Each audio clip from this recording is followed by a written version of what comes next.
The first one we have here on our screen for sure, we already see it is Canada denying visa to top Nigerian military officials. And I have a clip I'm gonna play here.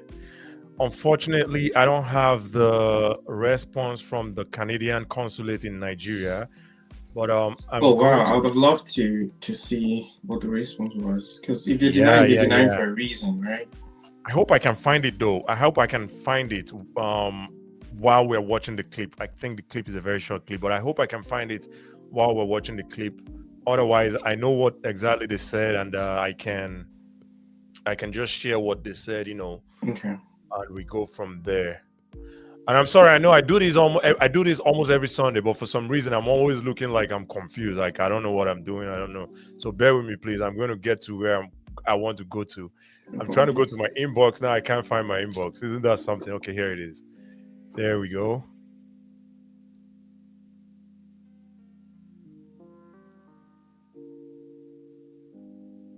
Here. That Canada denied you, they can go to hell.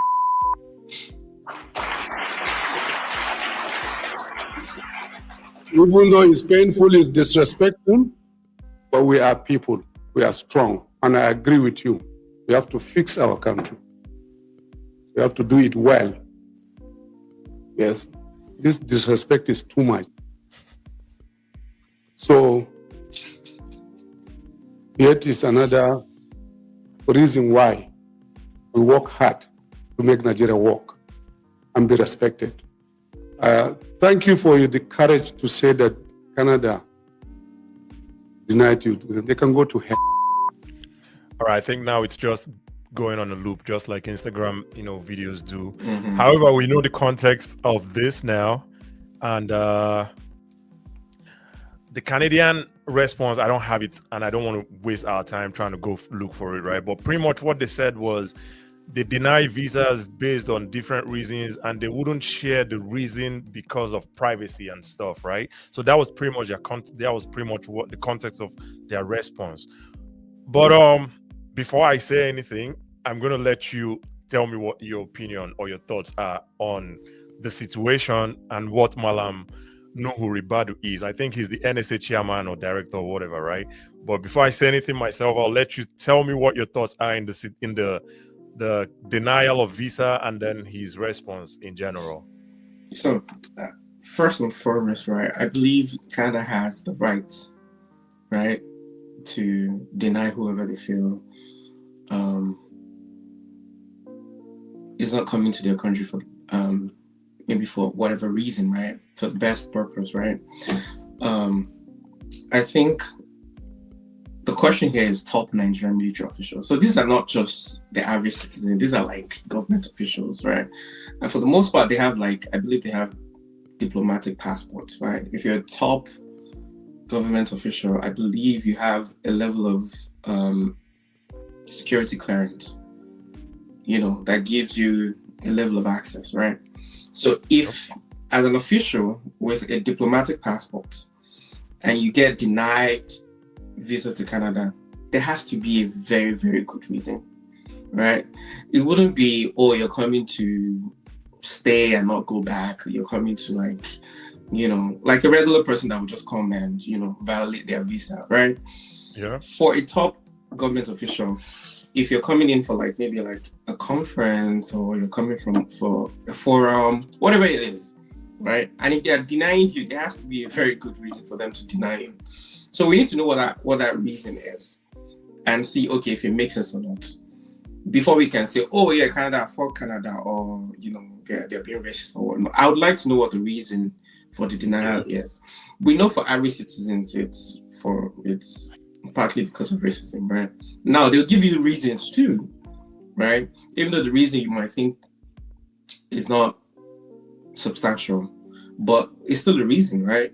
So for me, I think I would like to. So you said what the response is. So I'd like to hear what that response is. Then I can make my final judgments on, okay, if this makes sense or not. Yeah, but regardless, they have the right to deny you if they feel like, whatever mission you have is not in the best interest of Canada. Yeah, the reason they gave was pretty much saying they can't share the reason. Their response, it wasn't a reason per se. It was a response they gave, like, we can't share the reason why we didn't give this person a visa based on privacy issues, which, that's fair, right? Okay, wait, was it just one person or like I think officials? it was one person. Just I one think person. it was one person, yeah. Hmm. But I think the news here also says it was military officials. But Yeah, I that's think what I'm the saying. So actual story officials was, is a bunch yeah, I of think the people. actual story was just one top military official. But regardless of if it was one person, if it was a troop, if it was a battalion, right? I don't know what it is. And again, I agree with you. We don't have all the facts. We don't. And because we don't have all the facts, and we may never have all the facts, everything now is just going to be speculation. But going back to what Malam Nuhu Ribadu said, right? He said, we should fix our country, and should things like this happen before you start talking about fixing your country? Right. Should we have to get to this point of embarrassment before we start talking about fixing the country? Shouldn't that be something that should be a given already? Shouldn't we already have a fixed country? Especially because millions of people get denied every day. Yeah. We shouldn't have an outpost because one official, gets denied. Yep. That's like the reality for millions of Nigerians every day. So every day. Now is not the time to say, oh, because they denied one top military person, we should fix our country. Yeah, that should be our top priority from day one. Should be a top priority, And that's why for me, right? Thankfully for me, right, I've had good experiences at the consular or embassies. I've never gotten denied before. But if I ever did, right, I wouldn't feel too bad about it. Well, number one, because I'm not desperate. Two, it shows the level of respect that country has for my own country, right? So it's upon us for us to do well for our country, where we don't even need to apply for visas, right? So it's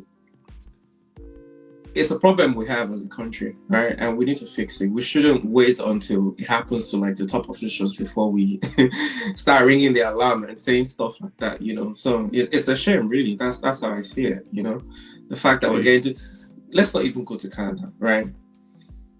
Africans have it harder moving around Africa than Europeans or Americans do. It's easier for an American person and an European person to move within Africa than it is for a regular African like a Nigerian. Trust me. True. You going to South Africa now, you have to go through, getting visas, for the most part, you could get denied. Yep. You going to Kenya, you need to get a visa. That's within Africa. It's not even easy for you to move within your own continent. And it's easier for an American, you just need to get a passport. You don't need a visa to go to Kenya, to go to South Africa. And that's sad. Yep. So it's a shame. It is a shame. And to your point too, for what's it called, Europeans, talking about the visas, right? For Europeans, like in the UK, they always go on vacations to other European countries, and it's relatively very cheap.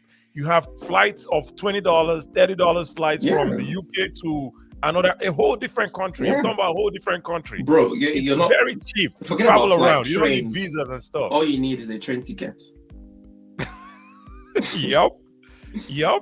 Belgium to Paris, Africa, like you said, you need a visa, and ultimately you could get denied.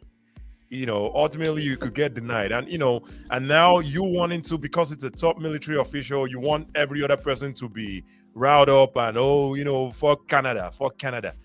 No, I don't feel that way about Canada. I'm sorry. I don't. And it's funny because I saw a video of Dangote a while ago. He was speaking about how this is the richest man in Africa. If he needs to go to another country in Africa, he needs to get visas. Like his passport is like so filled up where like it's all visas. Like him as the richest person in Africa, still needs to go through all these, processes to even travel to a neighboring country. Yeah. It's crazy. It's sad. And it just shows the level of, poor system that we have. Yeah. Like how the African leaders think about development in their region, because they should cut all the red tapes and let these things, like, it should be like Ghana, for instance, right? Recently, I think they said there's free citizenship. I'm talking about citizenship to anybody who comes. I don't think they said most Black Americans, but I think they said free citizenship to anybody who comes to Ghana. In diaspora, yeah. So these are ways you can attract tourists, increase money, revenue generation. These are things you can do in your country and boost your revenue. And for some reason, we all say, oh, Africa, we have the poorest countries in Africa. But there are like low-hanging things you can do to start generating money.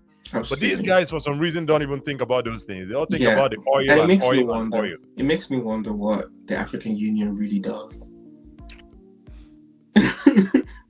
Okay, talk about that when we talk about USAID. And I don't know, man. The African Union, they're headquartered in Abuja, so Abuja, Nigeria, right? So, I don't know. That's going to be a story for another day for sure. But hey, I don't know, Mr. Nuhu Ribadu, I guess that's your name, Malam Nuhu Ribadu.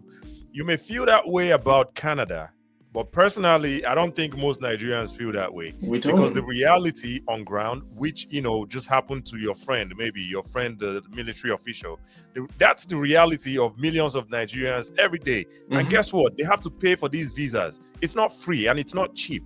They have to go to Abuja to go do I know someone recently who had to go to Abuja to go do a medical, and they had to go to Lagos to go do some other thing. And this person lives in Port Harcourt. You see what I'm saying? Mm-hmm. Just to get a visa. And there are no guarantees. You might ultimately be denied that visa. And it's not cheap even. And then it happens to your friend, one of your friends, and now you're like, fuck Canada. I'm sorry, Mr. Nuhu Ribadu. I don't feel that way about Canada. Let's not forget about Canada. I love Canada. do you know how difficult it is for you to even get a passport in Nigeria? Yep. Let's not forget about Canada. Yep. You as a citizen trying to get a passport, right? Do you know how difficult that is? Yep. So before we start accusing other countries denying us visas, let's fix our own systems first. Like you said, hopefully this is going to be a wake-up call for he and his friends to fix the country that they've neglected for years, right? Like he said, like he rightly said. Because now money, some things you can't buy with money. It affects everybody. Now they know it affects everybody. Yep. So, I don't feel bad for him at all. Yep. Same way he and his friends feel embarrassed. That's how the average Nigerian feels every single day. Yeah. Every single day. Absolutely. Absolutely. Like Gege would say, you'll cry. They go cry. They're crying already.